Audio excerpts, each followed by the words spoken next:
Hello, everyone. Today we have the third webinar session of Dream Planner.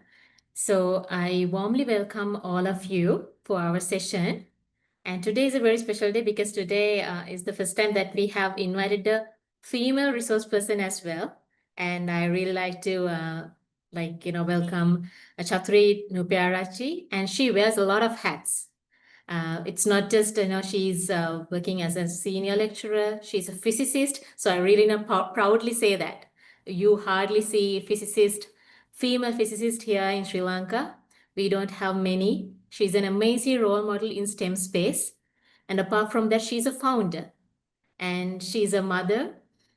So it's not an easy job to handle multiple jobs, wear multiple hats, but she has done an amazing job in the industry and also supporting a lot of undergraduates, university students, not just the university students actually. More than that, even the people who are going through their career changes and also the people who are in the industry already, she's supporting them a lot for them to figure out how they can how they can make certain decisions in their life to live with a proper purpose also. So I warmly welcome Chathurie Nupearachchi, founder and CEO, Digimeet Education. Good evening, Chathurie. Good evening, Andre. I'm so glad to be here in this third webinar. Yes. Chathurie, so we have, I think, majority of the people who joined here today are university undergraduates and also fresh graduates. So I really like to continue our conversation also in that particular path. And So I'll start from there. So I mentioned that you are wearing a lot of hats, and also you are a STEM advocate as well. So if I start with you, so how do you define career alignment, comparing your life? So when it comes to your own life, so how do you see yourself there? Simply, without going into much detailed technical jargon, I believe, Nevindari, the career alignment should be some sort of a thing like this, and it's a orientation of your career that lead to a specific lifestyle of yours, which should be in equilibrium as well as your personal satisfaction. So keep in mind about the terms I'm using. It's the career orientation which should lead to a life with equilibrium with satisfaction. So that's how I view the career alignment in a person's life.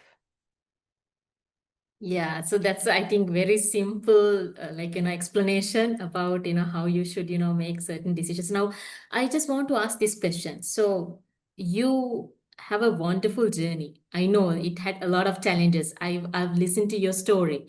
So, did you face any circumstances or any, have you gone through any situation in your life where you felt like, okay, so this is not exactly what I want to do? By doing that, you understood that, okay, so this is not where I want to settle. So in that case, have you took certain decisions to change that? I really like to hear from you with your own experiences. Oh, well, if I talk about my academic journey, like I have mentioned many times, like I did my A levels 3 times in bio stream, but fortunately or unfortunately, I could not get into a conventional university. So, like after 3 attempts, my doctor dream was shattered. And at that time, I was so devastated, and I was wondering about that time about the misalignment of my life. Okay, what am I going to do? And then it took some effort, psychological effort, to divert my attention into another area, because back in my mind I knew that I had to get some sort of a degree first of all. Okay, my doctor dream is dead and gone. Okay, according to the scenario of that time. So I thought, okay, I'll start my BSc degree. So I started my BSc degree back in 2004 in the Open University of Sri Lanka. And afterwards, like I tend to feel okay by the first year, like I felt okay, I'm in love with physics. But at the time I was not that good in maths because I didn't do my A level mathematics. which is like a some kind of a prerequisite if you want to excel in physics. So I had to work hard on my brushing up my mathematical skills. And time to time, Narendri, when I like look back into my academic journey, I believe that I lack one thing. Now, I personally had like a burning desire to be an MBBS doctor, number one. And I checked the market. Yes, there's a good market even for healthcare professionals right now. But I lack one thing, the talent to become a doctor. I lacked it. So I felt it okay. If I don't have the talent, okay, why should I worry about it? I should knock the other doors. And then only I found, okay, now I have the talent for physics. So why don't I just be grumbling and be rumbling about the life and just move on for it? Like if the door closes for you, there will be some other doors open for you. So think about that in a positive way and then move forward. The rest is history. Thank you very much for sharing that, Chathurie. I think it will be a great inspiration for our audience as well. And since you mentioned about that, your degree and also the career path that you selected. So this is another thing that we see in society, mainly when it comes to our university undergraduates. So now they are following a degree. And once they go through these subjects, the modules during the university life, then what happens is they look for a career path in that particular stream. That is fair because that's why they have, uh, started doing something like that. But at the same time, the other thing that I want to know is sometimes the jobs are not available as they think, like right after. Maybe it's the IT degree that they're doing, but you don't see the same exact job role that you really want to kind of get right now at the moment. So do you really think that your degree defines your career path? The simple answer is no. Because, like, I hope you and myself have seen some students who have done A levels in one stream, did their first degree in another stream, second, third degrees in a different arenas, and finally, they are doing a particular occupation which is not relevant to whatever the paper qualifications that they have got in life. On the other hand, there are certain students I also have encountered during my counseling sessions. They are with diverse sets of skills, and compared to some other students who are in the university with unifocal attention to one degree, one career path, these people are with polyfocal attention with the particular system. So they sometimes they do dancing, they do their other cookery stuff, they have their entrepreneurship, and they finally go on to different set. But in the meantime, they run parallelly with these multiple diverse skill sets of themselves. So I mean, I don't define the degree is just a part and parcel with your CV. So, I mean, you should be able to like kind of do some experiments with your life because I know you have less than 100 years to live. So, like as scientists, like why don't we try to do experiments in your life? Sometimes you may fail, sometimes you may not. But I mean, your mistakes, because I know I'm not a perfectionist, I hope you are as well. But from those mistakes, I mean, the way you see in life things also, it's relative to person. But from your mistakes, you should not look at them as mistakes. I mean, they are lessons to your lives and as well as challenges. I mean, I have seen some students, they are like, okay, I have so many problems. I mean, change the way you look at it. Change the problems as challenges, your mistakes as lessons, and whatever the positive or the negative experience that you get in life, view them as some sort of opportunities that has given for you to evolve into a better person. So that thing, that mindset should be there. And I believe that no, the particular degree program will not define your career, and it's up to you. You are the captain of your ship. That's great, and I 100% agree with you because even I can share some of my life experiences as well in this particular space. So my degree is in software engineering, and I've been there in the IT industry for 11 years, worked as a tech lead, and for me to get into the next job role. So I worked as a senior manager in startup ecosystem development team. For me to be in that particular role and perform so well, the knowledge that I gained in the IT industry as a techie, that helped me a lot. Then I understood actual pain points of the technology entrepreneurs, the startups, and then it helped me a lot. So it didn't go to waste.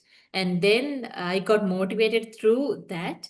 So by looking at those entrepreneurs and also with the knowledge that I had in IT sector, then I started my own company in tech space. So now I'm a tech entrepreneur.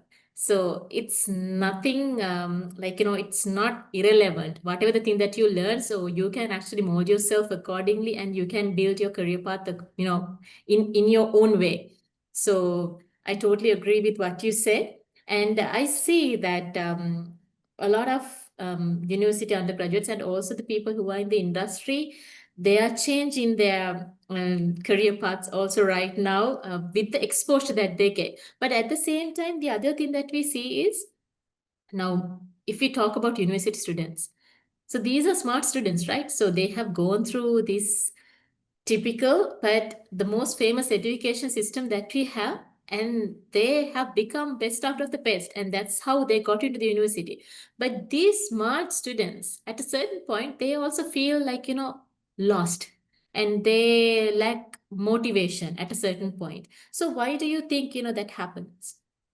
The main answer, according to my experience, Nevindari, about 15 years in the higher education system, is lack of their master plan in life. So normally, the career guidance is coming across to our university students once they are trying to finish their degree program. So the people, to students or the clients that come into myself, I normally advise them to think about it after doing your O levels. Nobody has advised us to even so far like that.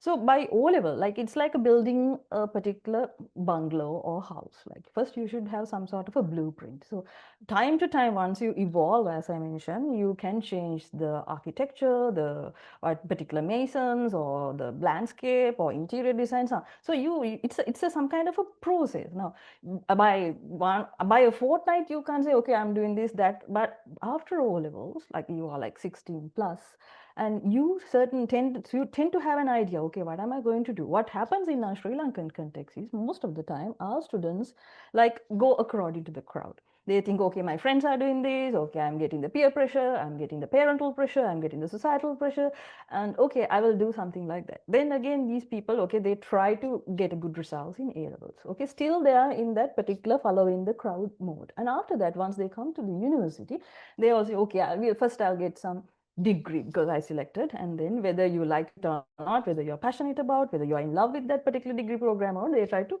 get the degree first. Then only they have this question, okay, what am I going to do with my life? What is my next step?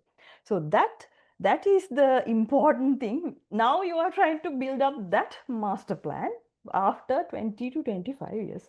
Now, I mean, I know that there can be technological changes, there can be like the subject matter, the modules, everything. I mean, it's part and parcel of your evolution as well. So, but initially there should be some sort of a master plan in your mind once you are trying to go into the industry or the particular occupation that you are trying to do. Because in my case, when I was doing my undergraduate days, I did counseling psychology, advanced diploma course, as well as some business qualification. At that time, even my friends asked, Chathurie, why are you doing such courses apart from the degree program? And sometimes I missed our semester exam because some of the exams were clashing with my semester exam. So I did miss some of the exams in my university, and then I did it with the junior batch people. But once in a while, you will never know, these qualifications will be helpful in your future life. Because I remember after marriage I went to United Arab Emirates, and there I couldn't get a job related to my science qualifications. In that scenario, you need to have a PhD in physics if you wanted to become a lecturer in United Arab Emirates. So at that time I had only my MPhil, and I haven't started my PhD yet. So I went to a couple of interviews and they said the same thing. And I thought, okay, now while I'm in Dubai, I will not get a job in physics. So I should try out my business qualification. So in that case, after waiting for like 9 months or so, I got the position as an executive MBA in Metropolitan School of Business and Management. So that time I used my business qualification again in the lecturing arena for the foreign students. So that was a kind of a new experience to me. So I had that some sort of a backup plan. Okay, what am I going to do if something occurs? What should I do? I mean, I never wanted to become that stereotype mold, particular mold kind of academy. I don't know. According to my personality, I'm a little bit like a crazy and cool person, and the people who question me now say, "Ah, that is why you did these things." I mean, you don't have to tell your master plan to everybody, but I mean, if your near and dear people support you, so that's it. So I believe that's the reason most of the students who are undergraduates, they lack the what do you call the drawing skills of their master plan in life. So that's the main scene I have noticed. That's great to hear, Chathurie, because I hope that this will be a great motivation for most of the students who are joining here as well. And also, since you mentioned about this lecturing, and so your master plan becoming a lecturer there. So I felt like I should ask this question as well. It's not just about the students. So we have this education system, and I we know as a fact it's not up to date. Still, we are building this labor force rather than the future workforce. So with that, as an educator, I see that some of the educators are also here in this session today. So what are the things that you think that needs to change in our education system, mainly in the tertiary education system? Because the reason why I asked this question now, we see a lot of students who are going through their third year and they're looking for internships right now. It's really difficult for them to find internships, and they ask whether they can find a job in another organization without even getting paid. So they are okay to do that also, because they had to get into that level also to find a job in the industry right now at the moment. So, in a situation like that, what sort of a duty and a responsibility this higher education institute should have? The thing is, like, I know there are certain ministries, there are certain professional bodies in Sri Lanka who are behind this particular process. So, even in different platforms I have mentioned, we also have some sort of a personal responsibility as change agents of education. So, I try to do it on my own with various projects of myself from 2009, because that's the time I entered into education consultancy with my other qualifications while I was working as a demonstrator in the Department of Physics, Faculty of Natural Sciences of Open University. So what I noticed is, Nevindari, there's a problem in our education system. I have already said that our education system makes the followers of a certain brain. We all are built up, I mean, we all are like stuck up, stuck in a particular syllabus. Now, if you look at the school system, the teachers are confined to the syllabus, whatever the syllabus that the government has given us now. And even we as lecturers, the educators, they are confined in the degree program. So anybody, have you seen anybody who has asked the students to do or do extra work, extra reading, think of some observational learning, like do some outside building without sticking into that syllabus or the degree program syllabus? So what we noticed so far, like I told you, I have 10 plus experience. What I have noticed is our education system produce clever students but not intelligence. That means, I mean, we get Dakshalamai, but not the Buddhimatu. So that is why the brain drain is occurring in the system, because so for such people, for such intelligent students, they cannot thrive in this particular education system. So I believe like we also have a communal responsibility as well as individual responsibility to change this system according to our capacity. So that is why, like, even as a lecturer, Nevindari, I have a particular slide in my physics lecture as find more slide. That is, find more slides gives you the other experiences related stuff, but not according to the syllabus. So that's for the really curiosity driven අපි කියන්නේ ශාස්ත්‍රාලයෙන් ඉන්න අන්න those students will do the extra reading and find it out for more. And there should be that inner desire, what I have mentioned, not only the talent, the inner desire to change by your own self as well, without, as I mean, without following the crowd. So that responsibilities is both on our educator side as well as the student side. So it's there's a mutual understanding and relationship, so that will become successful. But according to our capacity, we can start as change agents. So without waiting for others to see. Because I was in a couple of professional bodies and I have worked and held many posts. So I have seen, okay, there are some limitations, there are some red tapes. So as an individual, I can do this much. As a society or a particular community or an association, we also have certain.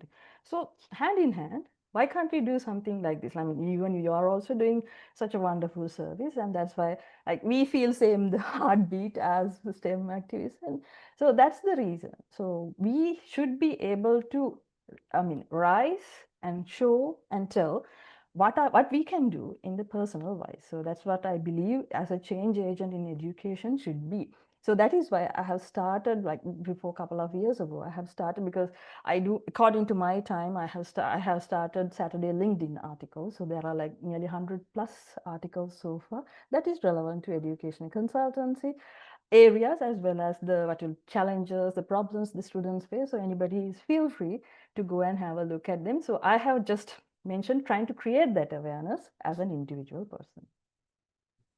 Since you mentioned about this, following the crowd. So even though we say that, you have to build your own dreams, you have to dream big, because this country is not, it's not just a place that you need to settle. So you can actually think global also. Even though we said it's kind of it's easier to say than done, right? So in a situation like that, even though we push them to follow or chase their dreams, sometimes the problem is this fear factor. So we have this peer pressure. Even you get this pressure from your parents and also the people that you are associating with. It's not just the peers, like the people that you've seen in the industry. So you see, so this is the way that you need to be successful. And also, that it's really difficult for you to come up with something new in our ecosystem. So then you don't come up with something new, and you are not trying something new to chase your dreams as well. So for a person like that, so the person who has dreams right now, so what sort of an advice that you can give? I know that the safety net, we don't have a amazing safety net here in the country, but how can they start? That is where the education consultants come into action. And the education consultant, the profession is misused in Sri Lanka because most of the time the term is coined for student migration officers in Sri Lanka. But if you look at the broad aspect of education consultants, they are the people who guide, teach, mentor, coach, and provide some sort of counseling support to the confused students who are not in that career alignment. I mean, even from the universities, as I mentioned earlier, there can be career guidance, but that's some sort of a direction that they show. Okay, here are the paths that you can go.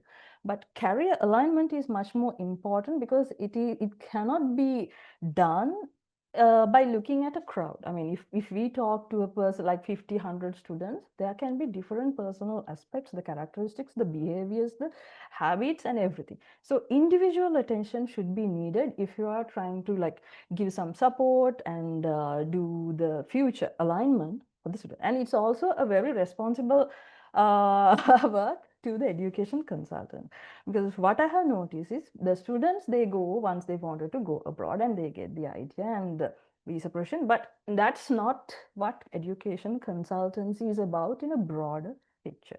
So that is why I have started my company in 2021, Nevindri, because from 2009 to 2021, I have done this education consulting free of charge. So I have seen the demand in students. I mean, the same set of questions, same set of like the mindset of students differing the generation Alpha and Z, but the type of questions, the type of challenges they face, same. So how to handle such things? So that is where the personality development skills, the empowering popularization of science, the career alignment, and most probably the art of living comes into the uh, arena once you are trying to talk with educational consultants. So yes, even that's why I said like this is some kind of a new I wanted to like capitalize on it. That's why I like resigned from my senior lecturer professor position last year, and now I'm doing visiting lectures. But I wanted to focus that quality student who is compatible as a global student. So there's a gap in Sri Lankan students as well as the compared to the global students. So that gap should be rectified, modified, and clarified via such firms. That's great. And also, this next question would be something specific for us.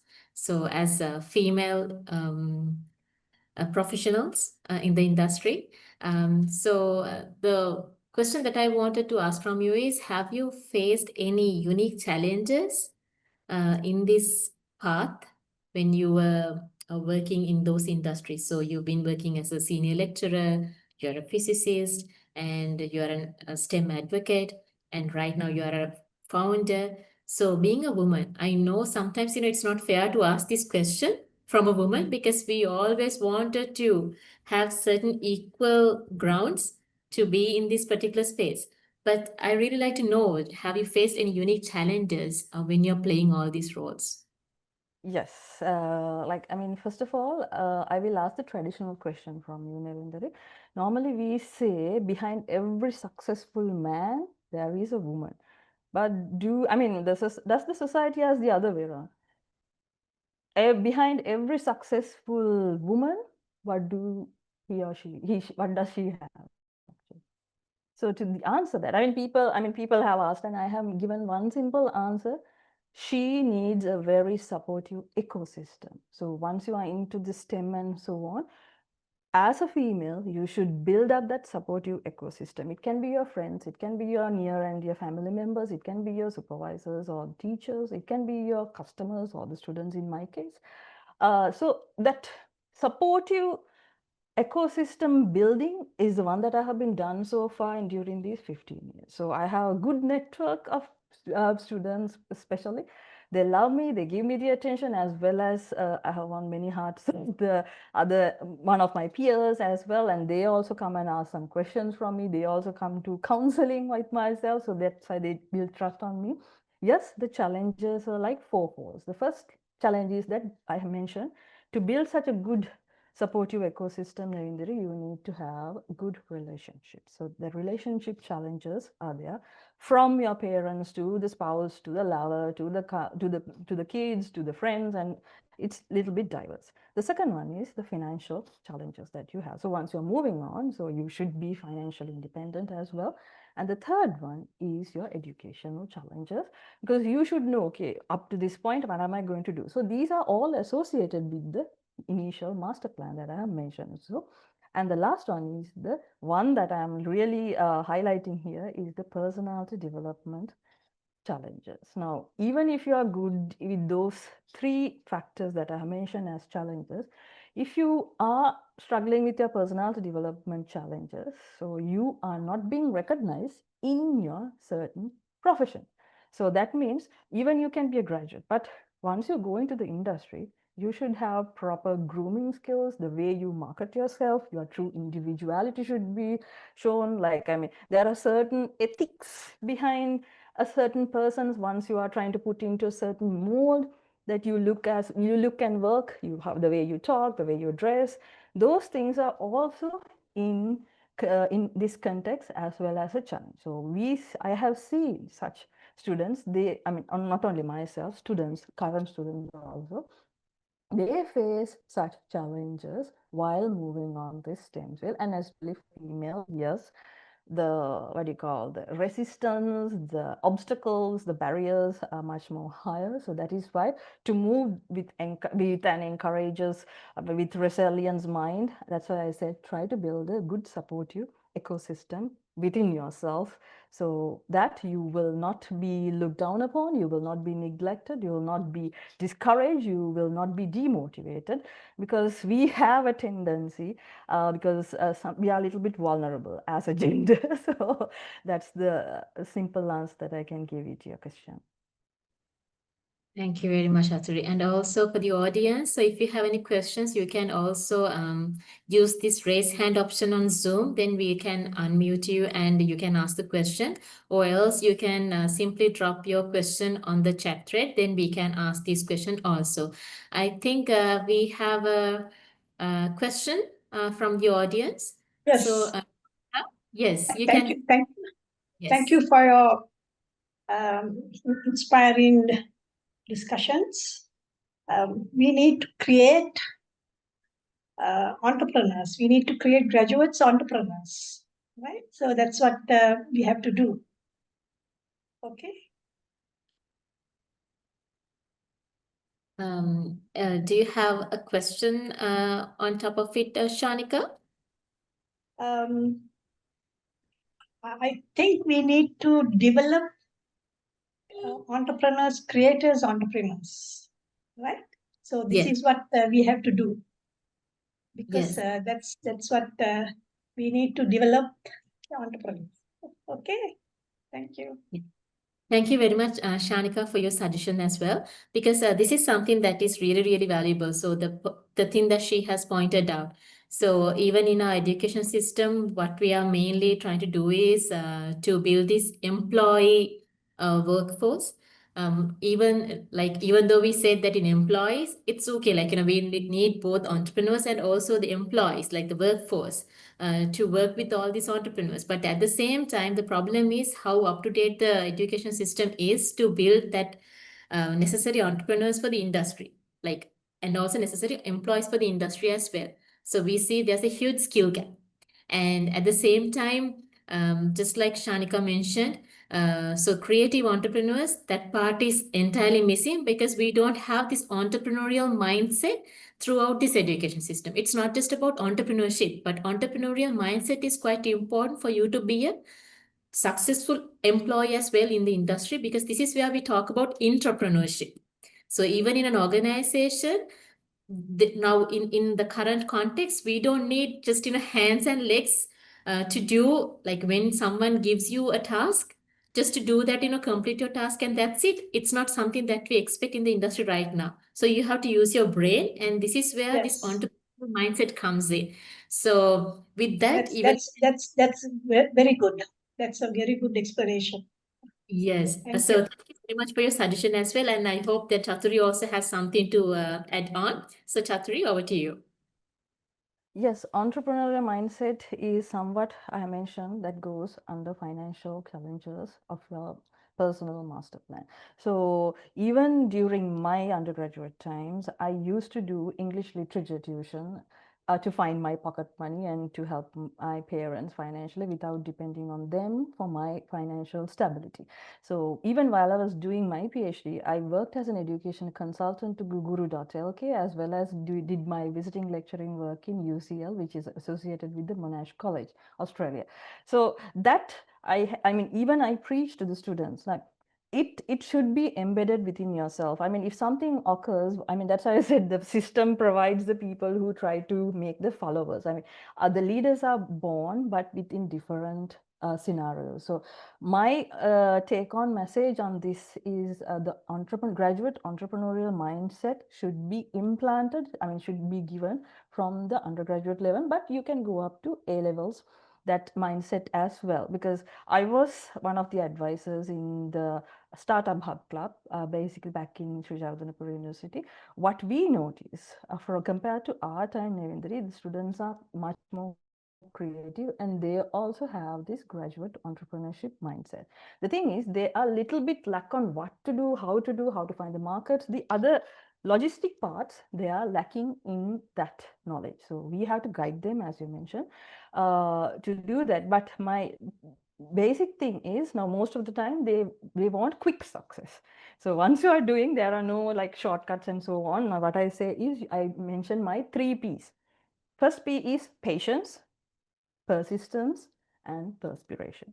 So if these 3 P's are aligned in your life, you can do wonders. And it's most of the time what our students they are trying to do is they want quick success, like instant noodles.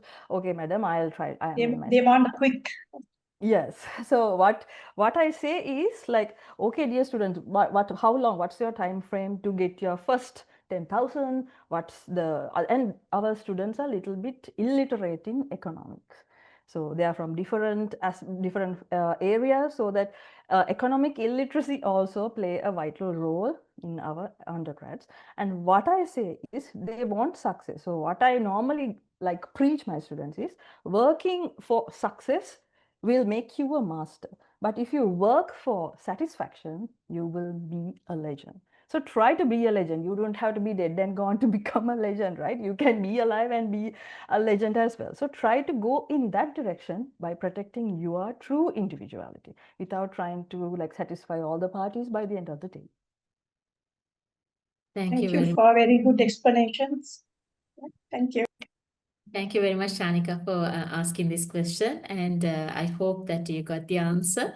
And also, so we got another question. I think you have answered that question as well, but I really like to, share this question with you, Chathurie. So we got this question from the audience. So I'm an undergraduate student in biosystems technology, but I have a strong interest in IT field as well.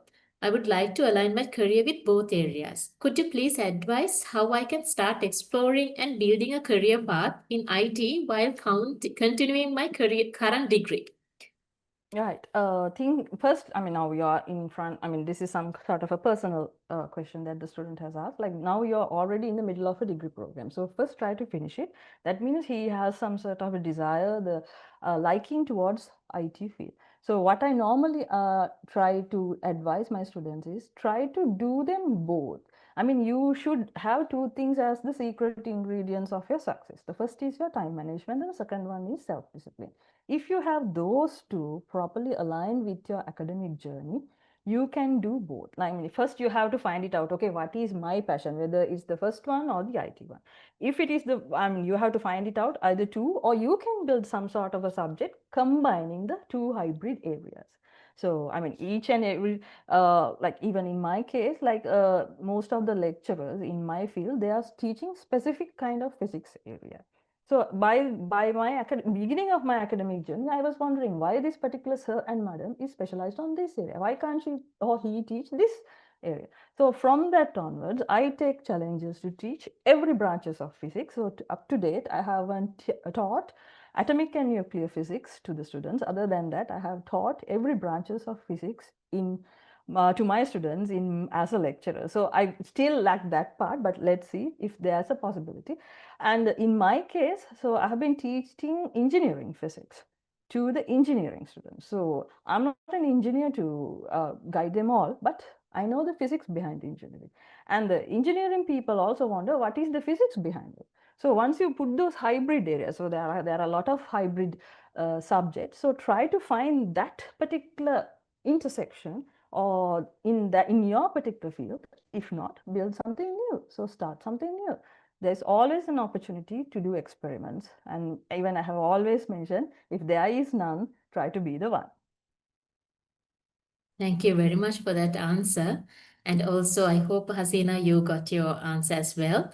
And just like you mentioned, Chathurie, the time management is the key. So I remember, just like you mentioned, so when I was doing my degree also, so I was working full time and I did my degree part times because I was an InfoSchool student at IIT. And it's not just about the job and the degree. At the same time, I was in the national pool. So I was doing martial art. I was in the Wushu national pool of in Sri Lanka. So I got into the pooling when I was 17 years old, and I was continuing that also at the same time. So managing three things: sports, job, and the degree. But was able to get a first class in the degree, and as well as I was able to get permanent in the job, and also I was performing so well in sports, also was able to bring gold medals to the country. So it's always about time management. I totally get your point. It's really important. Sometimes when we talk to university students, they say that, we don't have enough time with, we have this assignment, that assignment. You have to do the internship at the same time, but it's always about your commitment. And also when it comes to the passion, Chathurie mentioned, like, you can try out certain things, and sometimes you don't understand what is your passionate area unless you do that.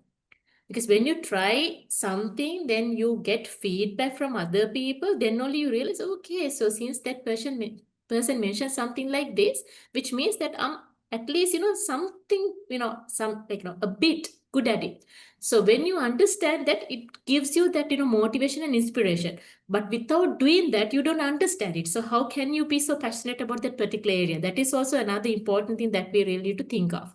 And I think we have another person who's having a question. Isuri, you can unmute and ask your question.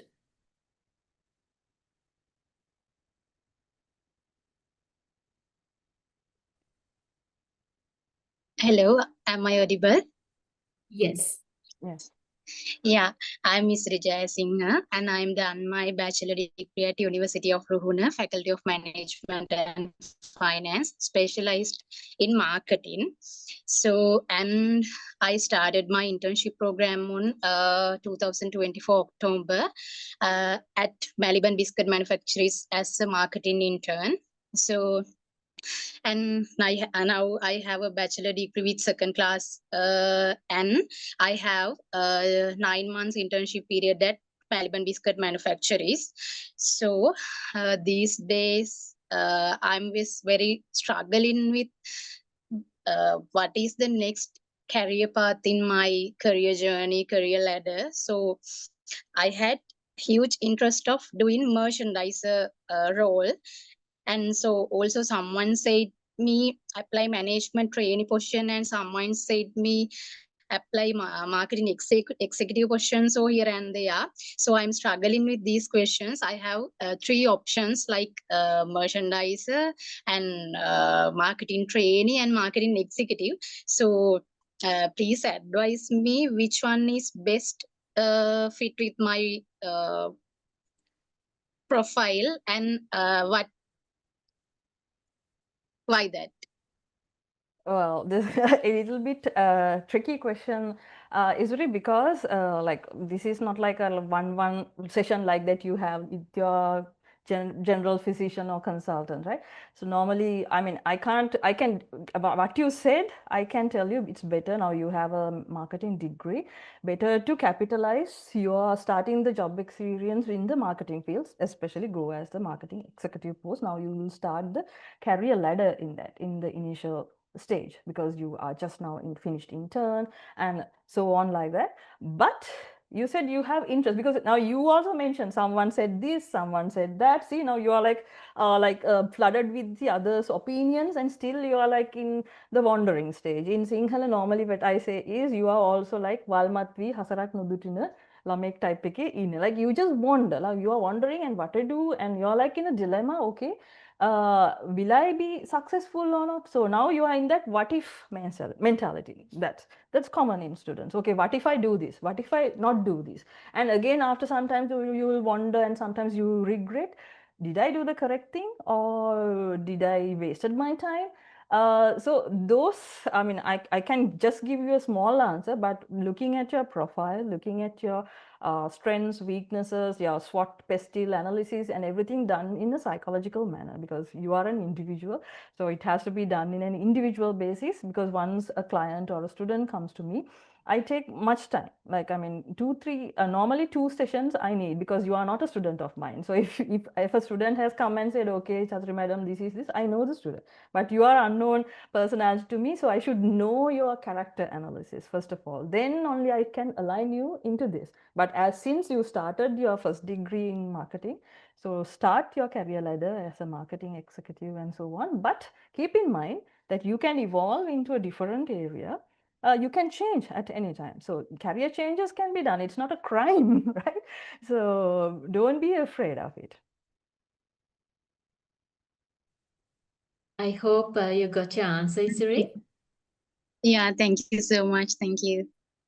And also, Isuri, and also everyone in the audience. So if you really want to talk to Chathurie after this session also, so we have shared the link on this Zoom chat thread. So you can log into dreamplanner.io and book a session with Chathurie, and then she will be able to support and assist you in this regard.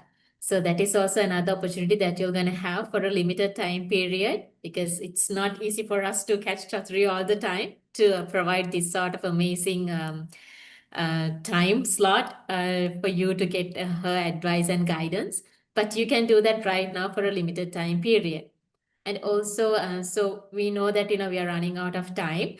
But before concluding the session, I really want to ask this question from Chathurie.